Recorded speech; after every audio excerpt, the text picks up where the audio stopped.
Yo, what is up YouTube? Lee the Captain here, and why did I buy the native utility and governance token of Immutable called IMX? In today's video, I'm going to be explaining the reasons why.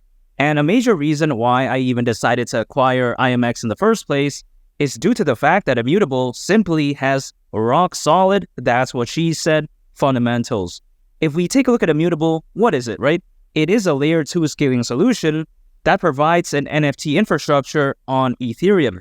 Furthermore, it also has a mission to power the next generation of Web3 games. And when I say a layer 2 scaling solution, some people out there, they may think, what is the benefit of a layer 2 scaling solution, much like Immutable? Why does something like Ethereum benefit from it? And to answer that question, I will say this. When it comes to Ethereum as of right now, it can't be denied that the gas fees, they're through the roof. I mean, it's insane. If someone wants to send their baby mama some ETH, they're going to have to pay a lot of gas fees. Want to send some ETH over to buy a used Bratwurst Extender Taylor Swift edition? Gonna have to pay a lot of gas fees for that. That's a no bueno if you ask me. In addition, when we take a look at Ethereum, it's not scalable as of right now. Yeah, sure, Ethereum, it's Ethereum 2.0. Yeah, it's proof of stake now. But again, it's not scalable. You know, even according to Charles Hoskinson, who happens to be the co-founder of Ethereum and the founder of Cardano, according to him, it may take Ethereum up to 4 more years to become scalable, which I think is just way too long. That's what she said. I mean, how is a layer 1 blockchain in this day and age not scalable? That's complete nonsense. However, this is where Immutable steps in because all of these issues that I just mentioned before, all of the nonsense that exists with Ethereum right now, it's quite essentially gone through Immutable. That's how fantastic Immutable is, and that's why I think something like Ethereum greatly benefits from a layer 2 scaling solution, much like Immutable. I think Immutable plays a very crucial role. However, it doesn't end there because Immutable, it has fantastic A+ statistics. For instance, it can offer transaction speeds of up to 9,000 transactions per second, while at the same time leveraging the security of Ethereum, which I find very fantastic. Furthermore, Immutable is even over 600 times more efficient than Ethereum. I mean, carajo, that's an insane stat. Currently, on the Immutable ecosystem, there's over 150 games, over 20 marketplaces, and it even has $1 billion in total ecosystem funding. I mean, that's crazy, man. In addition, if we take a look at the gaming ecosystem of Immutable, I mean, it's fantastic. It includes games like Gods Unchained. We take a look at Illuvium, of course. Illuvium, very popular. We also take a look at Habbo and many others. I mean, man, the gaming ecosystem of Immutable, it's almost as amazing as these biceps, if you get what I mean. It's one of the best, I must say. But yeah, besides that point, what really gets me enthusiastic about the future of Immutable is the fact that they're heavily focused on blockchain gaming and NFTs. And the reason why this gets me excited, that's what she said, is because I think that these two markets right here have a lot of potential.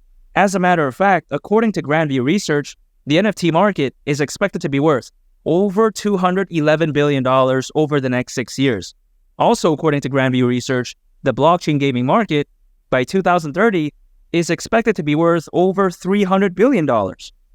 So if you take a look at it, right, the two markets that Immutable is heavily focused on by 2030, according to Grandview Research, is expected to have a combined market size of over $500 billion. Isn't that crazy? That's bigger than some countries' GDP. A very insane amount. And I think that Immutable, it's clearly focused on the right markets, in my opinion. And I think that the future of Immutable could look so bright. And now with that being said, I want to take a look at IMX because when it comes to the native utility and governance token of Immutable, I think that it's providing me with such a fantastic risk to reward ratio. And what do I mean by this? The way I view it is that through IMX, I'm not risking to lose that much in order to potentially gain a lot in the future. And of course, this is not financial advice, but this is just the way I view it, because if we take a look at IMX right now, it's currently down over 75% from its all-time high price. It's down by quite a lot right now.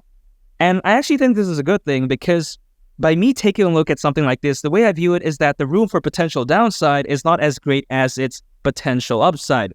Can the price of IMX go down? Yeah, sure. We just never know. But do I think it can go down over 75%?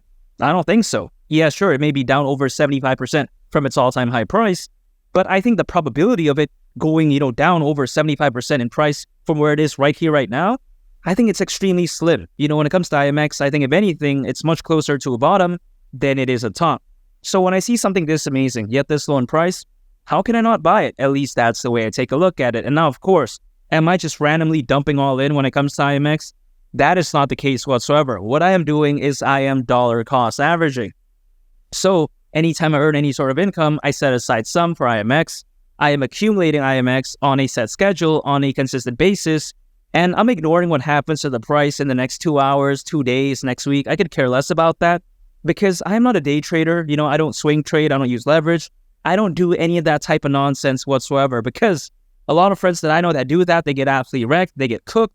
Because think about this, right? If someone is, let's say, shorting IMX, but instead the price goes up, they get liquidated, they get angry, they get frustrated. There's no coming back from that trade, right? They have to make another trade to hopefully recoup these losses. But what happens if they keep losing trades? They could end up spiraling, like what happened to my friend. And that is why I don't like to do nonsense like day trading or using leverage, because I think there's a lot of unnecessary risk that is often associated with something like that. I just like to keep it simple. I just dollar cost average. If I'm just accumulating IMX and let's say the price goes down 10%, yeah, okay, sure. It may not be good for some people's ego, but let's say the price goes back up again. I can recoup these losses, right? I didn't get liquidated. I didn't get stop loss because I wasn't using leverage. I wasn't day trading. So it didn't matter. Through dollar cost averaging, if the price goes down, I'll just hodl and I'll just accumulate even more.